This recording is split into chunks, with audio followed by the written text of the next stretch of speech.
आज आम प्रस्तुत करवा ढाबा स्टाइल रे फूलकोबी चिल्ली। तो देखंतु केते सुंदर भी देखा देखा जमती सुंदर ना फ्रेंड्स, खाइबा भी बहुत टेस्टी लगे। तो घरर बेसिक सामग्री रे ही प्रस्तुत करवा। तो देखिए घरर बेसिक सामग्री रे ढाबा रेस्टोरेंट स्टाइल खाइबा आपण माने पूरा घरे इजिली केमती प्रस्तुत करें से रेसिपी आज आपण मानकु मु शेयर करची।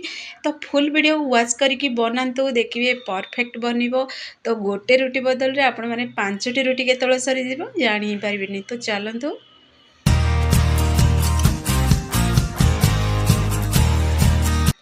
तो एबे आमे रेसिपीटी प्रस्तुत करवा। प्रथमे देखंतु कोबी नवा, ता कोबी को भले से हलदी पानी रे धोई देइछि 2 रु 3 थर। धोई सारिबा परे गोटे बाउल को एटी बाहर कर दबा छाणीकरी पानी रो। तो पुणी सेथिरे आमे ऐड कर दबा अल्प टिके गरम मसला आ लंका गुंड। सेति जेति राग खाइबे ना से अनुसार सेति लंका गुंड ऐड करिवे। कलर पूरा पूरी ऑप्शनल अछि, आपण माने चाहिए ऐड करिवे नले स्किप भी करि परिवे। मो अल्प टिके फूड कलर ऐड करछि जेमते सुंदर देखा जिवो। पुणी सेथिरे आमे ऐड कर दबा स्वाद अनुसार लुण। जेतिकी आपण माने नेइथिबे फूलकोबी से अनुसार सेथिरे लुण को ऐड कर देबे। पुणी सेथिरे आमे दबा टिके फ्लेवर को बढ़ेवा पई बोली अदा रसुण रो गोटे चामच सेथिरे पेस्ट ऐड कर दबा। पुणी एठी मु देखंतु कॉर्नफ्लोर नेइछि छोटो गिना रे हाफ गिना कॉर्नफ्लोर। जेतिकी आपण माने फूलकोबी नेइथिबे ना से अनुसार कॉर्नफ्लोर मैदा ऐड करिवे। पुणी हाफ गिना मैदा नेइछि, हाफ गिना इतरे कॉर्नफ्लोर नेइछि। तो आपण माने चाहिले केवल मैदा रे बनै परिबे, केवल कॉर्नफ्लोर रे भी बनै परिबे। तो एबे आमे भलो से टिके हाथ साहाଯ୍य मिक्स कर दबा जेमिति कॉर्नफ्लोर पुणी मसला तार सब कोटिंग जेमती हमर फूलकोबी रे लागिवो, जेमती आपण माने चिप्स प्रस्तुत करचंती सेही भली हबा दरकार टेक्सचर तार। तो देखंतु ये परफेक्ट बनि सारला आको आमे 15 मिनिट टिके रेस्ट पे रखि दबा। सेती भितरे गोटे कढ़ाई रे आमे अल्प टिके रिफाइन तेल नबा। तेल को प्रथमे टिके आमे गरम हबा दबा। तो तेल हमर पूरा गरम हेइछि कि नै गोटे चेक करिया पे सेतरा आमे गोटे फूलकोबी को ऐड करके देखिबा। तो देखंतु गोटे फूलकोबी जेहेतु मु ऐड कली टोटल तेल गरम हैनी, हल्का छोट छोट पूरा बबल्स आछि। तो तेल को आउ टिके गरम हबा दबा। आउ टिके गरम हेइ सारिबा परे आमे सेतिरे ऐड कर दबा आ बाकी फूलकोबी को टिके हल्का सिझिबा को दबा।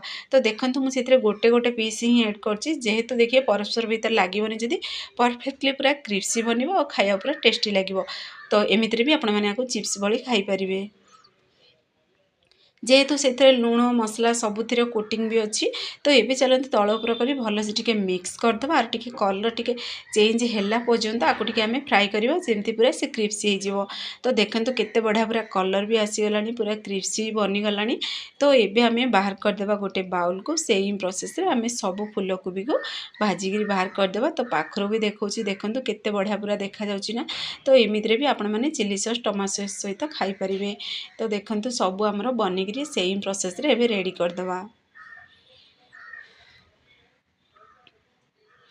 तो आपण मैंने फुल वीडियो को वाच करंतु, देखिए देखी जदि बनइबे परफेक्ट पूरा बनिबो। तो देखंतु सेम प्रोसेस रे मुठी सब फूलकोबी को छाणिक बाहर करदेली बा पकोड़ा गोटे प्रस्तुत करी आमे साइड रे रखी दबा। सेहितरे जेहेतु बळका तेल अछि तो मु सेहितरे छोट छोट पीसेस रे कटिंग हेतिबा एठी रसुण कंचा लंका ऐड करछि। तो आपण माने चाहिए एठी अदा रसुण पेस्ट भी ऐड करि परिबे, किंतु देखिबे रसुण जो छोट छोट पीसेस रे कटिंग करी ऐड करिवे तार फ्लेवरटा बहुत बढ़िया आसीबो। तो एबे आमे टिके बड़ बड़ पीसेस रे कटिंग हेतिबा पूरा पकोड़ा पकोड़ा हेतिबा पियाज को सेथिरे ऐड कर दबा। एठी मु 2टी पियाज को कटिंग करी ऐड करछि। जेतिकी आपण माने चिल्ली बनिया को चाहुचंदी से अनुसार पियाज कैप्सिकम ऐड करिवे। तो देखंतु आ गोटे कैप्सिकम को मुठ पूरा छोट छोट पीसेस रे कटिंग करी ऐड करछि। सेम प्रोसेस रे मान जेमिति पियाज कटिंग करछि सेम सेही भली प्रोसेस रे ही मु सेथिरे ऐड करछि कैप्सिकम को। तो एई समय रे गैस फ्लेम पूरा हाई फ्लेम रे रखिगिरी आमे भाजीबा पूरा। देखिबे जदि गैस आंच पूरा स्लो कर देबे ना से पियाज कैप्सिकम पूरा पानी छाड़ी दबा और खाया पूरा टेस्टी ही लागिवनी। तो एई समय रे आमे ऐड कर दबा पुणी chilli sauce tomato sauce soya sauce add करबा। तो आपण मान चाहिले रेड चिली भी ऐड करि परिबे। अल्प टिके विनेगर ऐड करबा। पुणी सेथिरे जेहेतु चाइनीज फूड बनौछन पुणी सेथिरे आमे अल्प टिके ऐड कर दबा। कॉर्नफ्लोर को मु अल्प टिके पानी देके मिक्स करी ऐड करछि। एटा पूरा पूरी ऑप्शनल अछि। तो आपण मान चाहिए ऐड करिवे नल स्किप करि परिबे, किंतु देखिए कॉर्नफ्लोर जदि टिके ऐड कर देबे ना से पूरा माने कोबी रे पूरा देखिए तार कोटिंगटा पूरा आसी जिवो मसलार आ खाया पूरा टेस्टी लागिवो। तो मु एठी आपण मान चाहिए जूस भी रखि परिबे आ टिके पानी को ऐड करी। तो मु जेहेतु लुण ऐड करिया को भूली जाइथिली कैप्सिकम पियाज रे, तो मु ऊपर ही लुण ऐड कर दोछि। तो एबे चलंतु भलो से टिके मिक्स कर दबा।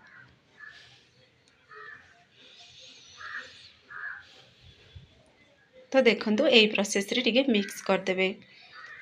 आउ टिके जदि जुसी खाइବାକୁ पसंद करती ताहले एठी अल्प टिके कॉर्नफ्लोर जो समय आपण माने मिक्स करथिबे आउ टिके पानी देगिरे मिक्स करि परिबे। मु केवल क्रिप्सी कोबी चिली प्रस्तुत करछि तो मु सेठी सुखा रखिछि।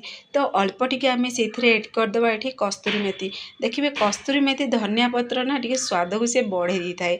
तो आपण माने चाहिले ऐड करिवे ना स्किप भी करि परिबे। तो एबे भलो से आकु टिके पुणी थरे टिके मिक्स कर देबा। केते सुंदर भी देखा होछि ना।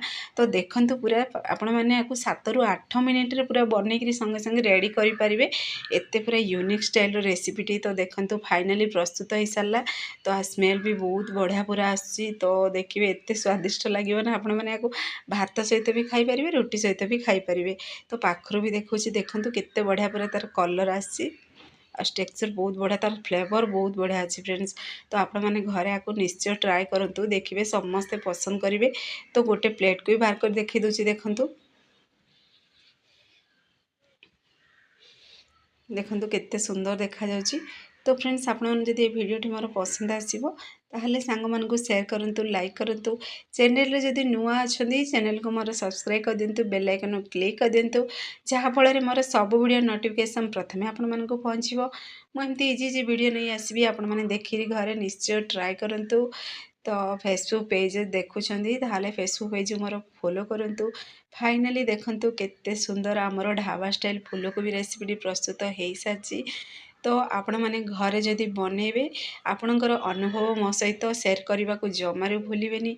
अल्प टिके चलतु से आम पियाज साग ऐड करवा पूरा पूरी ऑप्शनल अच्छी जमी सुंदर देखा से मुझे ऐड कर। तो अल्प टिके आउ चाहे जदि धनिया पत्र भी ऐड करें। तो देखंतु केते सुंदर देखाला ना। मु धनिया पत्र भी देछि पूरा पूरी ऑप्शनल अच्छी आपण माने चाहिए ऐड करेंगे ना स्किप भी करें। तो फाइनली आमर फूलकोबी रेसिपी बनिकी रेडी हो सारी जेहेतु मार्केट रे भी फूलकोबी अवेलेबल। तो आपण आनिक घरे निश्चय ट्राई करंतु। कौ माने मो वीडियो कोठी पर्यंत जाउची मु जानिबा पई आपण माने कोठी देखुचोनी मते निश्चय कमेंट करिवे। कौ डिस्ट्रिक्ट देखुचोनी निश्चय कमेंट करंतु। तो केमती लगिला मोर फूलकोबी रेसिपीटी निश्चय जणेबे आ घरे किंतु निश्चय ट्राई करेंगे। तो ट्राई करिकी मते कमेंट करंतु। तो से पर्यंत रहुची पुणी एक नुआ रेसिपी नहीं आसीबी। नमस्कार जय जगन्नाथ।